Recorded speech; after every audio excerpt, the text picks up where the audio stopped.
जब हम इस कल्प की कथा सुनते हैं तो उसमें दर्शन आता है कि राजा हरिश्चंद्र को सपने में विश्वामित्र ब्राह्मण के रूप में आए। और जिस कल्प की हम सारस्वत कल्प की कथा सुन रहे हैं, 9वें कल्प की, उसका दर्शन ये है कि तालाब में जब इन्होंने तालाब देखा तो तालाब को देखकर इन्होंने कहा भाई रुकें जरा, शीतलता ले लें। तो इन्होंने उसमें स्नान किया। स्नान करके जैसे ही बाहर निकले, बाहर एक ब्राह्मण देवता खड़े थे। ब्राह्मण देवता कहते हैं भाई खुश रहो, खूब मंत्र मंत्रों से उनको प्रसन्न किया और बोला ये तीर्थ है, तीर्थ में आपने स्नान किया है, दान करो। राजा हरिश्चंद्र ने कहा अरे वाह, ये तीर्थ है, मेरा सौभाग्य है, मैं बिल्कुल दान करने को तैयार हूं, बताइए क्या दान दूं। ब्राह्मण देवता ने कहा अभी नहीं चाहिए, मैं आऊंगा और तुमसे मांग लूंगा, बस तुम्हें वचन दे दो कि मैं जो मांगूंगा वो तुम मुझे दोगे। तो बोला नहीं नहीं, आप बोलिए, आप जो चाहिए मैं देने को तैयार हूं। बोला एक गरीब बेटी का विवाह करवाना है, उसके लिए मुझे कुछ दान चाहिए, मैं समझ लूं, मैं आऊंगा तुमसे मांग लूंगा। राजा ने कहा ठीक है। राजा अपने सिंहासन पर बैठे हैं कि तभी पता पड़ा एक ब्राह्मण देवता आए हैं।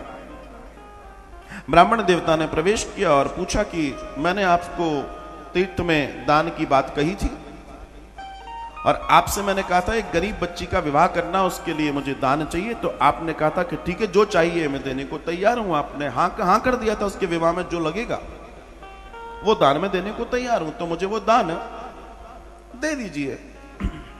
दान दे दिया। अब दान, उन्होंने कहा दान में क्या चाहिए। बोला उस गरीब, अब देखो कोई कुछ चीजें पूछे, अभी आपके पास कोई आए, भैया एक गरीब बेटी है, उसका विवाह होना है, आप कुछ दान देंगे। तो आप कहें अरे नहीं, गरीब बेटी का विवाह, जो चाहिए वो आप हमसे ले लेना। कि क्या होगा, एक एक्सपेक्टेशन होती है, क्या होगा, 1000 लाख रुपए होंगे, लाख 2 लाख रुपए होंगे, लाख 5 लाख रुपए होंगे, अलग अलग मान लीजिए, क्या होगा इससे, गरीब बच्ची का विवाह कैसे होगा। तो उन्होंने भी कह दिया था कि आपको जो लगे, मैंने अभी से आपको संकल्पित कर दिया, जो आपको चाहिए वो आप ले लेना, बच्ची का विवाह अच्छे से होना चाहिए। तो वो आकर कहते हैं कि भैया तुमने जो वो बोला था ना, तो वो तो मैंने ले लिया, अब तुम मुझे दक्षिणा दे दो। तो राजा हरिश्चंद्र ने बोला कि दक्षिणा। बोला हाँ, तुमने दान किया है उस बच्ची के लिए, तो दक्षिणा दो। तो राजा हरिश्चंद्र ने अपने मंत्री से बोला कि इनको कोषागार से लाकर सुंदर मुद्राएं देकर दक्षिणा का कार्य भी पूरा करें। इतने में उस ब्राह्मण ने कहा रुक जाओ, कहां भेज रहे हो इनको। बोला इनको कहां भेज रहे हैं, इनको दक्षिणा लेने भेज रहे हैं। बोला कहां से लाओगे दक्षिणा। बोला कोषागार से। बोला ये राज्य मेरा हो गया, तुमने कहा था जो भी कुछ लेना, मैंने तो संकल्प ले लिया, तुम्हारा पूरा राज्य कन्या के विवाह के लिए मैंने पहले ही संकल्प ले चुका हूं, मैंने संकल्प ले लिया, तुम्हारा पूरा राज्य कन्या के विवाह में लग जाएगा, तुम्हारी सत्ताएं लग जाएंगी, क्योंकि तुमने मुझे ये तो नहीं कहा कि मैं ये दूंगा, तुमने कहा जो चाहिए सो ले लेना, मैंने ले लिया। अब दूसरी बात ये राजन कि जब ये राज्य मेरा है तो फिर ये कोषागार भी मेरा हुआ। जब ये कोषागार मेरा है तो इसमें से तुम मुझे दान कैसे दे सकते हो। राजा ने कहा बात तो सही है, तो फिर क्या किया जाए। बोला एक ही बात है, या तो तुम मुझे कहीं से भी लाकर वो स्वर्ण मुद्राएं दे दो दक्षिणा के रूप में, या फिर सीधे सीधे बोलो कि रघुकुल रीत सदा चली आई, प्राण जाए पर वचन न जाए, अब ये मामला खत्म। हरिश्चंद्र ने कहा नहीं, ये खत्म नहीं हो सकता, मुझे कुछ समय दीजिए, मैं आपको लाकर दूंगा। 1 माह का समय मिला। राजा हरिश्चंद्र की पत्नी जो है उनका नाम है तारा, वो मां की परम भक्त है और मां की परम कृपा से ही उन्होंने एक वरुण यज्ञ किया था, जिसमें से एक पुत्र उनको मिला था जिसका नाम है रोहित। यज्ञ से इनको पुत्र प्राप्त हुआ था। तो दर्शन आता है महाराज, इन्होंने आकर पत्नी से कहा कि न राज्य हमारा रहा, न सत्ता हमारी नहीं, न ये महल हमारा रहा, देवी हमें खाली करना होगा। अयोध्या जैसी महान राज्य की स्थिति, और आज तक जिस तारा को लोगों ने झरोकों में नहीं देखा था, आज वो तारा साध्वी के वस्त्र पहनकर महल से बाहर निकल रही हैं। चरणों में पादुकाएं नहीं है, बालक छोटा है, 6-7 साल की उम्र है बालक की, वो भी नग्न पैरों से बाहर है। राजा हरिश्चंद्र भी वनवासी के भेष में ही बाहर निकले हैं। न कोई रथ है, न कोई सेना है, न कोई रथी है, कोई नहीं है। पूरी अयोध्या रो रही है राजा को देखकर, रानी को देखकर, उस छोटे से बालक को देखकर, लेकिन धर्म बड़ा है। आप विचार कीजिए कि धर्म को बचाने के लिए लोगों ने कैसे कैसी कुर्बानियां दी हैं। हम अपने धर्म को बनाए रखने के लिए क्या कर रहे हैं? हम अपने धर्म को बनाए रखने के लिए क्या कर रहे हैं? अपने आप से प्रश्न जरूर कीजिएगा, बहुत आवश्यक है। राजा हरिश्चंद्र, रानी तारा और रोहित तीनों पैदल निकल रहे हैं अयोध्या की गलियों से, और सारे के सारे नगरवासी आंसू बहा रहे हैं। राजा का सर नीचे, रानी का सर नीचे, रोहित बीच में चल रहा है, दोनों का हाथ पकड़ा हुआ है। और दर्शन आता है महाराज, ऐसा भी दिन किसी के जीवन में आया जिसने सिर्फ एक वचन दिया और पूरा राज्य उसका चला गया, सिर्फ वचन निभाने के लिए। ये लोग निकल गए, यात्रा करते करते करते करते पहुंचे काशी। 27 दिन हो चुके हैं, 1 महीने का समय मिला है। राजा चिंतित है कि धर्म को निभाना है, बात जो कही है उसको कैसे भी पूरा करना है। राजा हरिश्चंद्र, पत्नी तारा और बालक एक बाजार से गुजर रहे हैं। वहां एक बड़ा सा चबूतरा है, प्लेटफॉर्म है। वहां पर कुछ लोग खड़े होकर कह रहे हैं, हम दास हैं, दासत्व स्वीकार करना चाहते हैं, कोई हमें दास बना ले, कोई दास बना ले। राजा हरिश्चंद्र ने जब उस तरफ देखा तो कुछ आंखों में रोशनी आई। सोचो कितना महान प्रतापी राजा, सूर्यवंश का राजा हरिश्चंद्र अपनी पत्नी से कहता है, देवी धर्म को निभाने का समय आ गया। देखो वहां दास अपनी बोली लगवा रहे हैं। पहले का सिस्टम ऐसा था कि कोई व्यक्ति किसी के यहां नौकरी करना चाहता है, दास होना चाहता है, तो वो अपनी शर्त पर होता था। तो लोग बातचीत कर रहे थे, भाई क्या कैसा, क्या कैसा, क्या कैसा। तो दर्शन आता है, राजा हरिश्चंद्र कहते हैं, देवी मैं अपने आप को दास बनाना चाहता हूं। जैसे ही राजा हरिश्चंद्र ने कहा कि देवी मैं अपने आप को दास बनाना चाहता हूं, तारा के फूट फूट आंसू निकलने लगे। तारा रोने लगी। तारा उस वनवासी के वेश में अपने पति को नहीं देख रही थी, तारा को देख रहे थे मुकुट वाले राजा। वो राजा हरिश्चंद्र जिसके राज्य में कोई भूखा नहीं था, कोई गरीब नहीं था, कोई रोता नहीं था, कोई दुखी नहीं था, जिसने अपनी प्रजा को अपनी गोद में बालक की तरह पाला हो। रानी रोने लगी। रानी कहने लगी, कैसी बातें कर रहे हैं आप दासत्व को स्वीकार करेंगे? नहीं, ऐसा नहीं हो सकता। राजा ने कहा, धर्म पूरा करना है देवी, मेरा जीवन कोई महत्वपूर्ण नहीं है, धर्म महत्वपूर्ण है।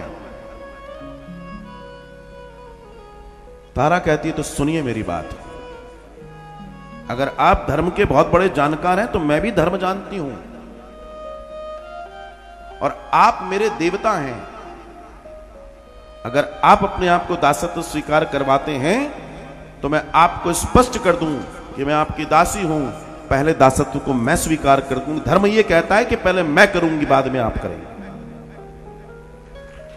और जैसे ही तारा ने यह कहा, जैसे कि मानो राजा के शरीर पर हजारों बाण चुप गए हों। रानी क्या बात कर रही हो तुम? बोला, हां, धर्म यही कहता है, आपके ऊपर आंच बाद में आएगी, पहले मेरे ऊपर से आएगी स्वामी। और तारा ने कहा कि पहले मैं अपने आप की बोली लगाऊंगी, पहले मैं दासी बनूंगी। और धर्म के अनेकों अनेकों उदाहरण दे दिए। राजा चुप, राजा रोने लगा।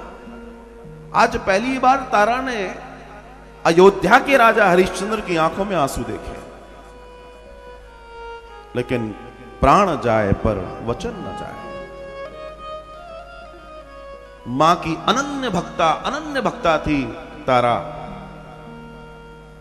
दर्शन आता है कि उसने राजा का हाथ छोड़ा और उस जगह की ओर बढ़ने लगी।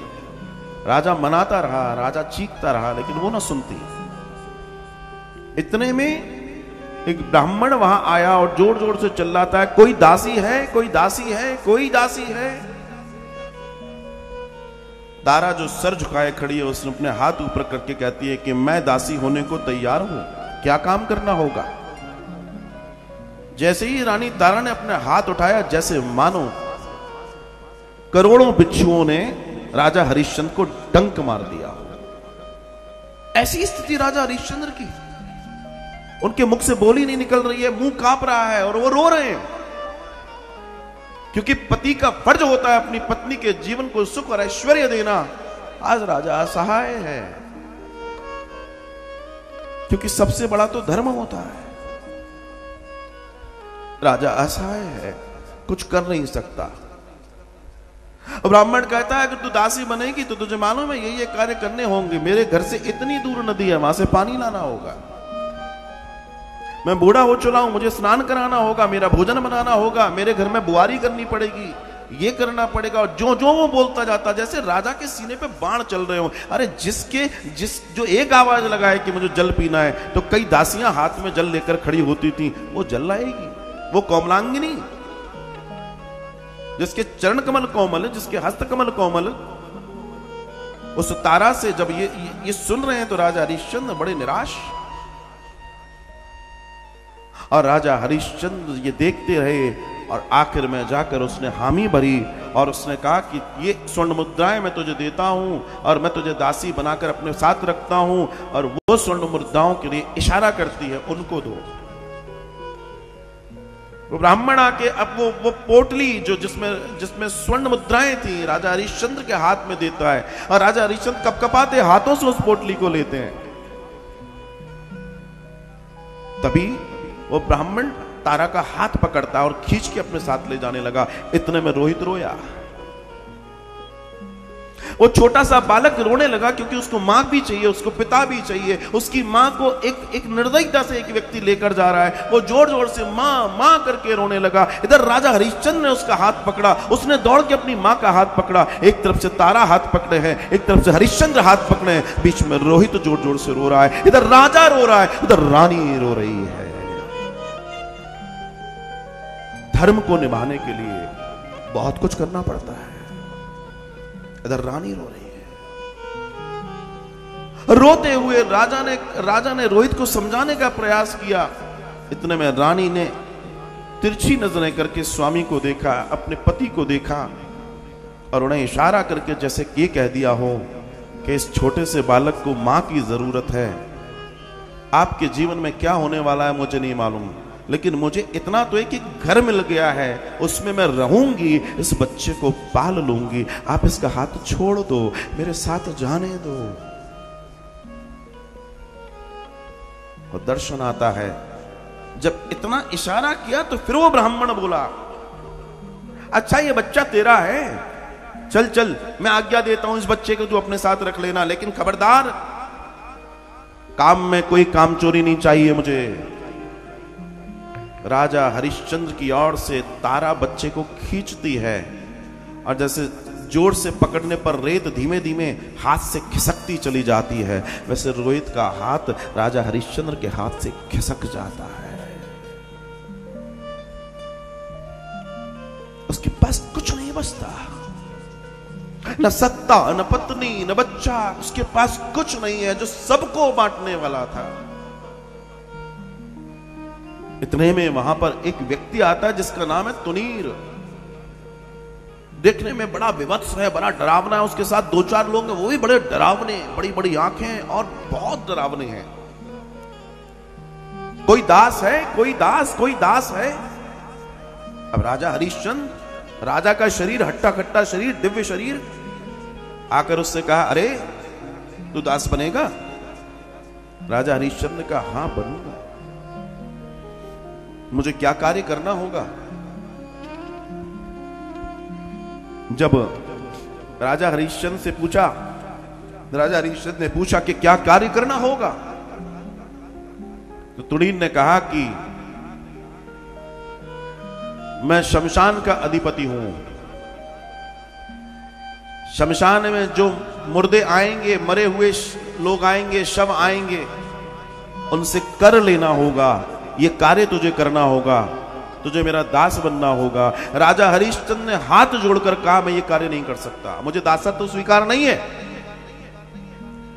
मैंने जिंदगी भर लोगों के लिए किया, मेरे जीवन में ऐसी स्थिति आ जाए कि मैं मरे हुए लोगों से, जो मर गया बेचारा, तो उससे मैं टैक्स लूं, कर लूं, मैं ये ड्यूटी नहीं कर सकता। राजा हताश खड़ा है। इतने में वो ब्राह्मण पलटा, जिसके एक हाथ में तारा का हाथ है। वो ब्राह्मण पलट कर आकर कहता है, अच्छा सुन, मेरा दास बनेगा। और जैसे ही राजा ने देखा कि ये ब्राह्मण मुझे भी दास बना सकता है, राजा खुशी से उछल सा गया। उसने कहा, पत्नी बच्चा हम तीनों एक जगह रह लेंगे, ये जीवन बड़ा सुंदर होगा। उसने बोला, दास बनेगा, दासा तो स्वीकार है, बिना पूछे कि तुम मुझसे क्या काम कराओगे। राजा ने कहा, मुझे दासा तो स्वीकार है। और राजा ने वो जो उसकी राशि थी वो स्वीकार कर लिया। और जैसे ही उसने पोटली को हाथ लगाया राजा हरिश्चंद्र ने, वैसे ही वो ब्राह्मण कहता है, तुणीर तुझे दास चाहिए ना, जा ये दास मैंने तुझे उपहार में दिया। जिस तुणीर के साथ वो शव के कार्य के लिए जाना नहीं चाहता था, उस ब्राह्मण ने राजा हरिश्चंद्र को उसको सौंप दिया। राजा हरिश्चंद्र कहने लगा कि तुमने ये क्या कर दिया। बोला, तुमने मुझसे पूछा नहीं कि क्या काम करवाओगे, मैं तुम्हारा मालिक हूं, तुमने मुझे मालिक मान लिया, मैं जो कराऊंगा वो करना पड़ेगा। राजा हरिश्चंद्र कुछ कर ना सके और तुणीर के साथ काशी में मणिकर्णिका घाट पर मुर्दों की चिताएं जलाना और उनके आने पर टैक्स लेने का कार्य राजा को सौंप दिया गया। राजा के ऊपर इस काम का इतना बड़ा बोझ था कि महीने 2 महीने में राजा की कमर टेढ़ी हो गई। वो अपना सर नहीं उठा सकता था, क्योंकि ये कार्य उसके मतलब का नहीं था। उसने हमेशा के लिए अपना सर झुका लिया। अब वो कभी ऊपर नजर करके नहीं देखता था। समय बीता, कहते हैं लगभग साल भर बीता होगा। एक दिन बच्चे दौड़ते हुए आए। बच्चों ने चिल्ला कर कहा, ओ दासी मालूम तेरे बच्चे को सांप ने काट लिया, वो मर गया। तारा घबरा गई, मचल गई। तारा कहने लगी, मेरे बच्चे को सांप ने मार दिया, काट लिया, वो मर गया। बच्चों ने कहा, लेकिन सबसे बड़ा धर्म संकट यह था कि वो जिस घर में थी उस समय उसका मालिक नहीं था और वो घर छोड़ के बाहर नहीं जा सकती थी। वो रोती रही, इंतजार करती रही उस ब्राह्मण के आने का।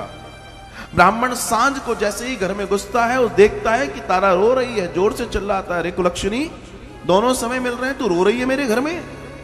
वो पैर पकड़ कर कहती है कि मेरा बच्चा मर गया, मेरे बच्चे से मुझे मिलने जाना है, आप मुझे आज्ञा दीजिए, मेरे बच्चे से मैं मिलाऊं। उसने जोर से पैर पीछे किए, बच्चा तेरा मरा है, मेरा नहीं मरा, सीधे काम कर, काम कर, और एक आंसू तेरे चेहरे पे मुझे नहीं दिखना चाहिए। ये अशुभता मेरे घर के अंदर नहीं चलेगी। तारा ने अपने पल्लू से अपने आंसुओं को पोंछा और अपने काम में लग गई।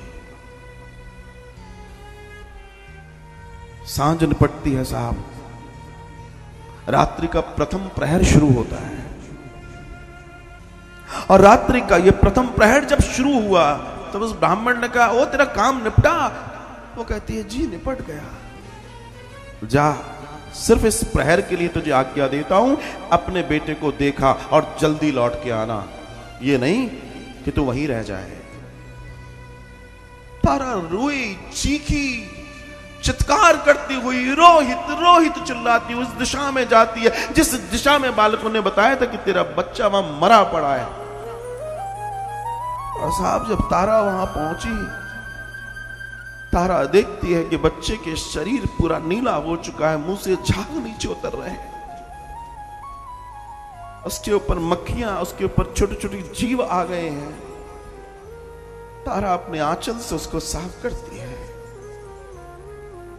और रोहित को अपनी गोद में उठाती है, शमशान की ओर जाती है।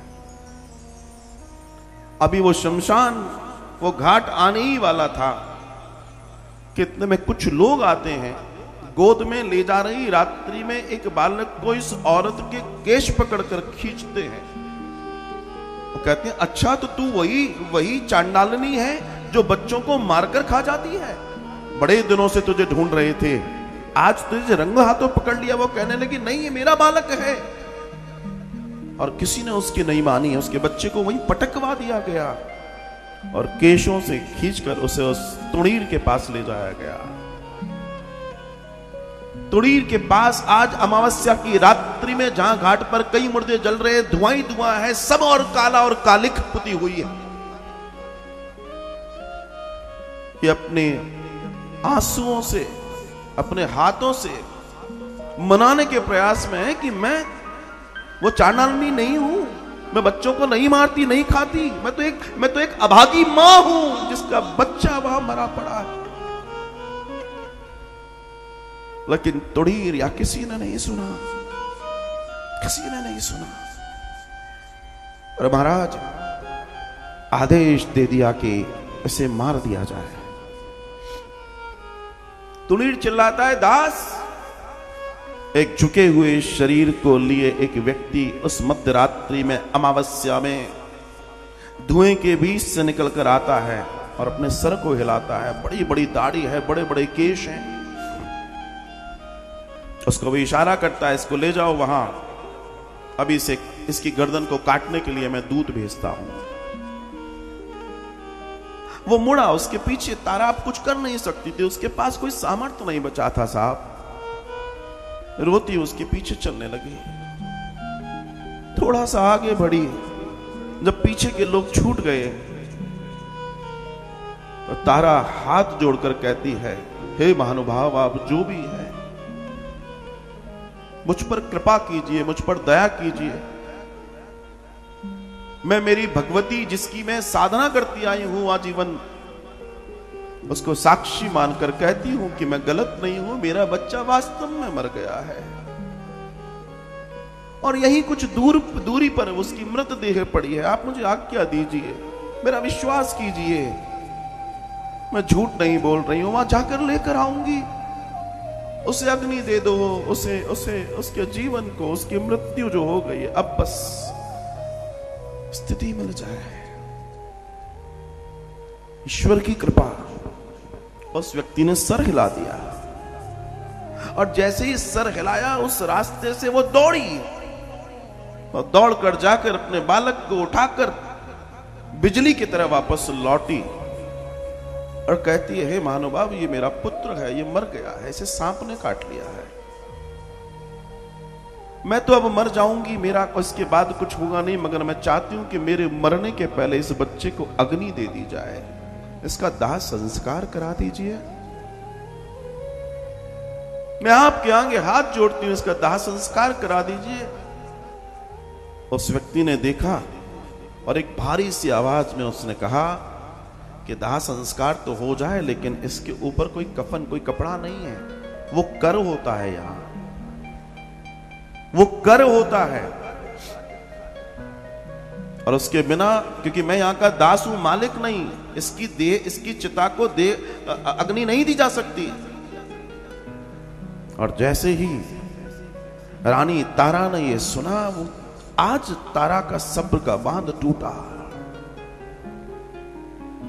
तारा ने उस अंधेरे में, उस आकाश की ओर जैसे परमात्मा से बात करते हुए कहती है कि हे परमात्मा, मैं नहीं जानती कि मेरी माई की भक्ति में कौन सी कमी रह गई, लेकिन मैं जानती हूं कि मेरे पति जिनका यह अंश है, उन जैसा सत्यवादी इस धरती पर नहीं है। लेकिन क्या आज उस महान राजा अयोध्या के राजा हरिश्चंद्र के बेटे को उनके कर्मों के आधार पर भी क्या अग्नि नहीं मिलेगी? और जैसे ही तारा ने यह कहा अयोध्या के राजा हरिश्चंद्र के बेटे, वो व्यक्ति पलटा और उसने जैसे ही अपने सर को उठाया तो सामने तारा खड़ी थी। तारा ने देखा, उसको पहचान में ना आया। वो कहती है कि मैं तेरा पति हरिश्चंद्र। तारा जोर से रोती हुई इनके चरणों में गिर जाती है, कहती है स्वामी ये हमारा रोहित है। राजा हरिश्चंद्र धड़ाम से नीचे गिरते हैं। दोनों पति पत्नी अपने बच्चे की उस लाश से लिपट कर जोर जोर जोर से रोते हैं, जैसे मानो आज सब कुछ समाप्त हो गया हो। राज्य गया, सत्ता गई, धन गया, वैभव गया, राजा को दुख नहीं हुआ। लेकिन आज वो बालक, क्योंकि औलाद से ज्यादा कोई प्रेम नहीं होता महाराज। रोने के बाद राजा संभला और संभल कर उस राजा ने अपने आप को फिर खड़ा किया। रानी कहती है स्वामी इसे अग्नि दिलवाइए। वो कहते हैं नहीं हो सकता। राजा हरिश्चंद्र कहते हैं नहीं हो सकता, क्योंकि मैं यहां का दास हूं और दास हूं, नियम तो नियम है देवी, इसके ऊपर कफन नहीं। रानी कहती है कि आप अपनी नौकरी निभाइए, आज मैं अपना दायित्व निभाती हूं, मैं सारी मर्यादाएं तोड़ती हूं, मुझे क्षमा कीजिएगा। और उसके शरीर पर जो वो एक मैली कुचैली सी, कुछ फटी कई जगह से एक साड़ी थी, तारा अपनी साड़ी उतारती है महाराज। तारा अपनी साड़ी को उतार कर उस कपड़े को उस बच्चे के ऊपर डालकर कहती है अब तो मेरे बेटे को अग्नि दे दो। अब तो इस बच्चे को अग्नि दी जा सकती है। अब तो आपके नियम पूरे हो गए, आपके कर्तव्य पूरे हो गए, आपका धर्म रह गया, लेकिन अब मेरे बच्चे को तो अग्नि दिलवाइए। राजा हरिश्चंद्र की आंखों में आंसू थे। देवी तारा रो रही है। राजा हरिश्चंद्र उस बच्चे को अपनी गोद में उठाते हैं और एक लकड़ी की चिता जो तैयार सी है उसके ऊपर उस बच्चे को रखते हैं।